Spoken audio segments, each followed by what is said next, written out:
તો જામનગર નગર પ્રાથમિક શિક્ષણ સમિતિ સંચાલિત એક શાળામાં શિક્ષકોની ઘટ હોવાથી વાલીઓ અને વિદ્યાર્થીઓ રજૂઆત માટે મહાનગરપાલિકાની કચેરી પર આવી પહોંચ્યા હતા। વિદ્યાર્થીઓએ શિક્ષણ સમિતિની કચેરી સમક્ષ બેસી રામધૂન બોલાવી હતી। જો કે 1 કલાક સુધી વિદ્યાર્થીઓ વાલીઓની રજૂઆત માટે કોઈ જવાબદાર કર્મચારી ન આવતા વિદ્યાર્થીઓ અને વાલીઓએ રજૂઆત વગર જ પરત ફરવું પડ્યું હતું।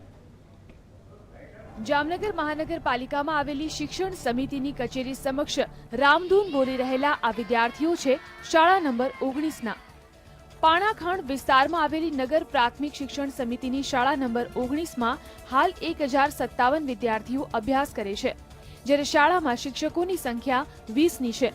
પરંતુ જે 20 શિક્ષકો છે તેમાંથી 3 શિક્ષકો ખેલકૂદ મહોત્સવમાં રોકાયેલા છે, જ્યારે 3 શિક્ષકો રજા પર હોવાથી 14 શિક્ષકોથી શિક્ષણ કાર્ય ચાલે છે। ત્યારે વિદ્યાર્થીઓનું કહેવું છે કે તેઓને અનેક વિષય એવા છે કે જે શાળામાં ભણાવવામાં આવતા જ નથી। અમે રોજ સ્કૂલે જાય છે, પરંતુ અમારા વિજ્ઞાન ને ગણિત ને સંસ્કૃત ને 3 વિષયના અમારા શિક્ષકો નથી આવતા, તેથી અમે નિશાળ દરરોજ જાય છે અને અહીંયા રેલી કાઢી છે। પાણાખાંડ જામનગર શાળા નંબર 19 થી અહીંયા લાલ બંગલે રેલી કાઢી છે। મહાનગરપાલિકામાં નગર પ્રાથમિક શિક્ષણ સમિતિની કચેરી પર આજે જ્યારે વિદ્યાર્થીઓ રજૂઆત માટે આવ્યા ત્યારે તેઓની સાથે તેમના વાલીઓ પણ પહોંચ્યા હતા। વાલીઓનું માનીએ તો શિક્ષકોની ઘટ મામલે તેઓ આ પહેલા પણ લેખિતમાં રજૂઆત કરી ચૂક્યા છે, તેમ છતાં શિક્ષકોની ઘટ પૂરી કરવામાં આવી નથી। 1100ની સંખ્યાની અંદર અત્યારે અમારે 20 શિક્ષકો જ છે અને જે 4 શિક્ષકો એમાંથી રજા ઉપર છે એ 8 દિવસની અંદર એક જ વાર આવે છે અને 7 દિવસ આવતા નથી એ લોકો।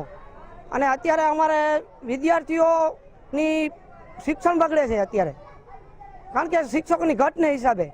અને અમે અહીંયા શાસન અધિકારીની ઓફિસે અત્યારે આવ્યા છે અમારા શિક્ષકોને બધાને લઈને, તો અત્યારે શાસન અધિકારી પણ હાજર નથી અને ચાર્જમાં પણ કોઈ હાજર નથી, તો અત્યારે અમારે રજૂઆત કેને કરવી?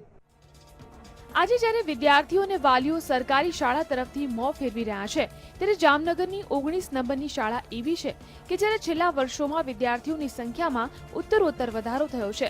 જોકે આ શાળા પણ અન્ય શાળાની માફક શિક્ષકોની ઘટની સમસ્યાથી બાકાત રહી શકી નથી। ભરત ચૌહાણ, GSTV,